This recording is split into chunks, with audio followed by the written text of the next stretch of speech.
So just doing the roughing out on the exhausts. So I've done 2 of them, 3 and 4, and all I'm doing is just basically putting the old exhaust gaskets in and removing material to match the diameter of the gaskets. So if I put, this is an unmolested one, so if I put gasket in, you can see just how off center the ports are, and they're too small basically. So I'm removing this material that you can see. Tried it with blue, but the blue doesn't give you a distinct line because the gasket isn't clamped or anything, and it runs like so. So I'm just doing it with the old gaskets. I'm just going out being short of the ID of the gasket, leaving some room to get in there with the sanding. And then if you look at, so that's your used exhaust gasket. So that's defining the diameter of the exit of the exhaust port, because when you go onto the downpipes, so I'll try and do this multi-handed.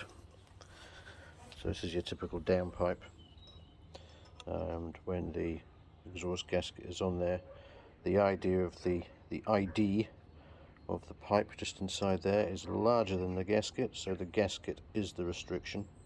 Now I'm not going to go trimming down exhaust gaskets because they're a multi-layered laminated thing, with a layer of steel on the outside and material a bit like asbestos on the inside, and they just fit in there neatly. And they actually, when you squish them down, because they do compress, you get that little ridge that then sits inside the exhaust.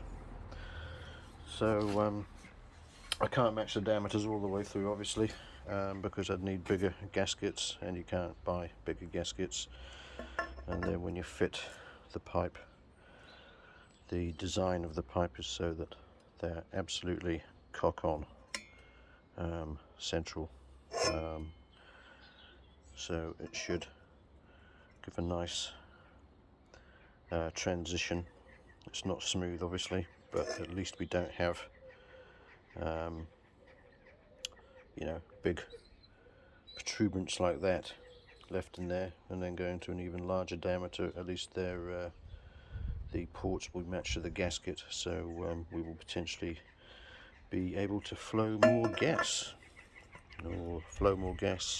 with losing more heat from the engine, which is always good, and making things far more efficient, and basically matching the size of the exhaust port to the what we're doing to the inlets, so it should all be balanced fairly well.